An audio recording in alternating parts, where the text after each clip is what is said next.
Assalamu alaikum, myself Shahab sir, and we have started metallurgy. In this lesson, we have seen various aspects, metals and non-metals, various properties of the metals we have seen in previous lecture. So as of now, what we have seen, we will just revise physical properties of the metals के physical properties हमने देखे थे कि usually metals occur in solid state, some metals they are in liquid state, they are exception. Mercury and gallium, they exist at the liquid at room temperature. Usually metals are having luster and ये जो lustre रहता है वो decrease होता है atmospheric oxygen और moisture के साथ रिएक्ट करने की वजह से. मेटल्स के अंदर एबिलिटी होती है डक्टिलिटी और मैलिएबिलिटी की, और यूजुअली मेटल्स जो रहते हैं वो good conductor of heat and electricity होते हैं. All metals they are hard in nature except some of the metals like sodium, potassium, lithium. They are very soft, you can cut it with your knife. Usually metals के जो है ना high melting and boiling point होता है. कुछ metals जैसे tungsten, ये metal का हाईएस्ट मेल्टिंग पॉइंट होता है, दैट इज़ 3422 डिग्री सेल्सियस. कुछ मेटल्स का बॉइलिंग पॉइंट बहुत ही कम होता है, जैसा कि sodium, potassium, mercury and gallium.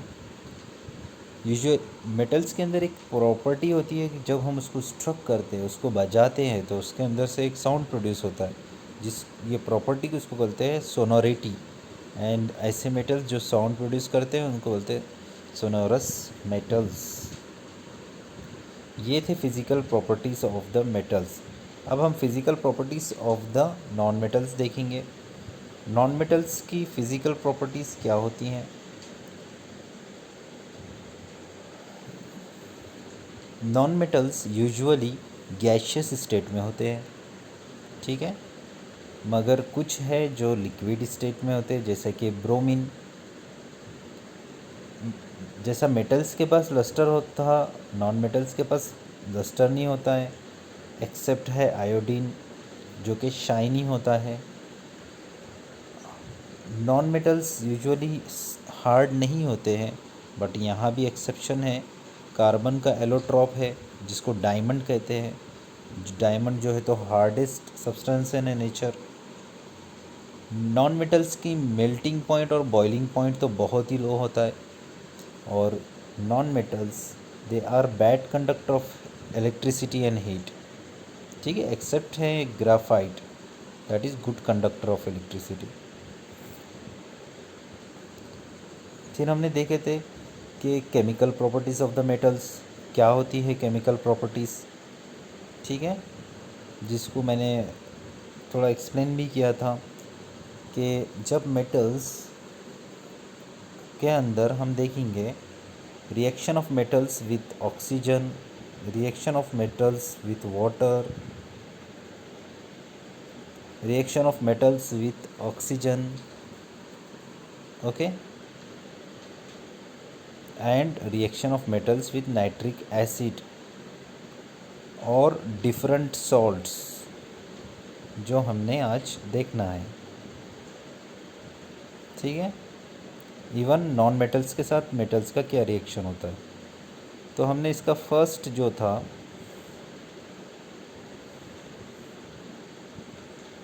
Reaction of metals with oxygen. जब मेटल्स ऑक्सीजन के साथ रिएक्ट करते हैं तो क्या करते हैं, कुछ मेटल्स बहुत ज़्यादा रिएक्टिविटी शो करते हैं, बहुत जल्दी रिएक्शन कैरिड आउट करते हैं जब ऑक्सीजन से मिलते हैं. वो कुछ मेटल्स में सोडियम है, पोटेशियम है, जो कि they are very reactive metals. Sodium oxygen से इतना जल्दी कंबाइन हो जाता है कि वो क्या करता है, फायर को कैच कर लेता है, ठीक है, it catches the fire readily. तो इसी चीज़ से प्रिवेंट करने के लिए सोडियम को यूजुअली केरोसिन के अंदर स्टोर किया जाता है, ठीक है, क्योंकि सोडियम वाटर से भी रिएक्ट करता है, ठीक है. तो इसलिए उसको केरोसिन में जो है तो स्टोर करते हैं।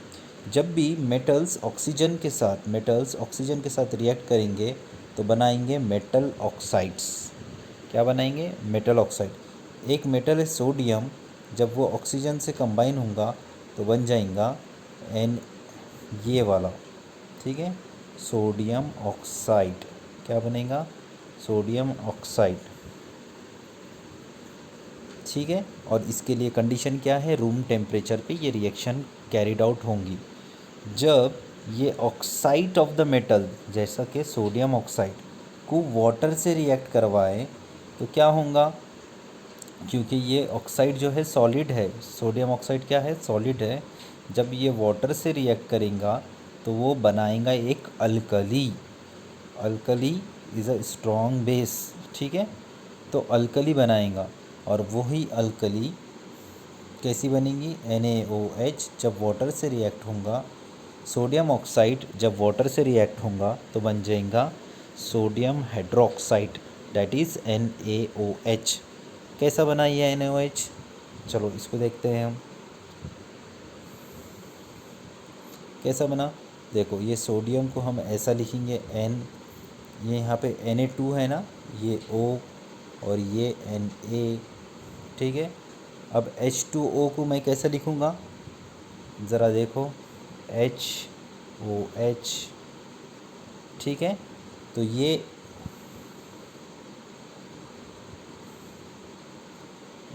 NaO के पास से ये जाके अटैच हो जाएगा इसके साथ, तो ये हो गया NaOH। और ये Na जाके अटैच हो जाएगा इसके साथ, तो ये भी हो गया, ये वाला भी NaOH, सोडियम हाइड्रोक्साइड। तो पता चला sodium oxide when reacted with the water it produces the alkali. Metallic oxide when reacted with the water they produces the alkali, or they produces the base. Okay, so second example is that कि जब magnesium, ये magnesium है, combine होगा oxygen से तो produce करेगा magnesium oxide. अब यही मैग्नीशियम ऑक्साइड को, that is oxide of the metal को, हम वाटर से रिएक्ट करेंगे तो मिलेगा हमारे को मैग्नीशियम हाइड्रोक्साइड। क्या मिलेगा हमारे को? मैग्नीशियम हाइड्रोक्साइड, ठीक है।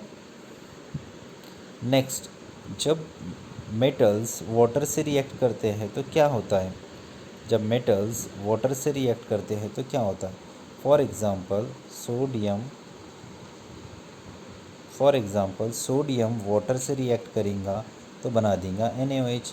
देखो, ये हो गया सोडियम, ठीक है। हमने वाटर को कैसा लिखे? HOH। तो क्या होगा? ये OH सोडियम से मिल जाएगा और बन जाएगा NaOH। और ये H2 जो है, ये वो गैस बन के लिबरेट हो जाएंगी, और ये जब रिएक्शन कैरिड आउट होगा इसमें कुछ हीट भी प्रोड्यूस होंगी। समझा? जब सोडियम OH से कंबाइन होगा तो बन जाएगा अल्कली। क्या बनेगा? अल्कली। और ये हाइड्रोजन गैस रिलीज़ हो जाएंगी, ठीक है। सेम वे, जब पोटेशियम वाटर से रिएक्ट होगा, वाटर को मैं देखो कैसा लिख रहा हूँ,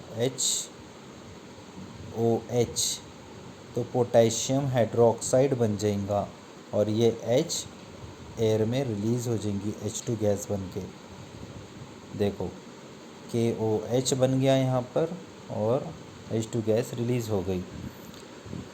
जब अगर ये सारे रिएक्शंस कैसे होंगे? सोडियम और पोटेशियम ये दोनों बहुत ज़्यादा रैपिडली रिएक्ट करते हैं, तो इनसे जो गैस बनेंगी ये रैपिडली प्रोड्यूस होंगी और रिएक्शन बहुत फास्ट कैरिड आउट हो जाएगा, ठीक है।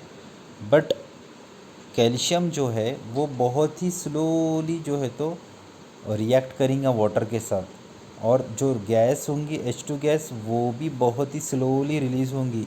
इवन समझो ये कैल्शियम का एक फ्लेक है जिसको हम एक वाटर के अंदर डिप कर दे रहे, ठीक है, यहाँ तक वाटर है, तो क्या होगा इसके ऊपर जो है, तो जब हम वाटर के अंदर इसको डिप कर दिए तो जब वो वाटर के साथ रिएक्ट करेगा तो H2 की जो गैस होंगी उसके बबल्स इसके ऊपर अटैच होते जाएंगे और ये बबल्स क्या करेंगे, कैल्शियम को ऊपर लेके आएंगे। तो ये कैसा दिखेगा मालूम, ये वाटर का है और यहाँ पे कैल्शियम आ जाएगा, ये बबल्स उसको जो है ना बेस में से ऊपर लेकर आएंगे। और ये बबल्स किसके हैं, ये H2 गैस के हैं, क्योंकि जब कैल्शियम का रिएक्शन वाटर के साथ हो रहा है तो कैल्शियम हाइड्रोक्साइड बन रहा है और साइड में H2 गैस रिलीज़ हो रही है। साइड में क्या हो रहा है, H2 गैस रिलीज़ हो रही है।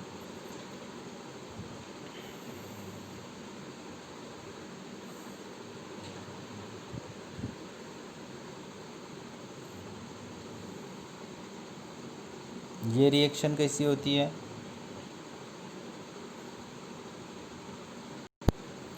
ये रिएक्शन कैसी होती है कैल्शियम की,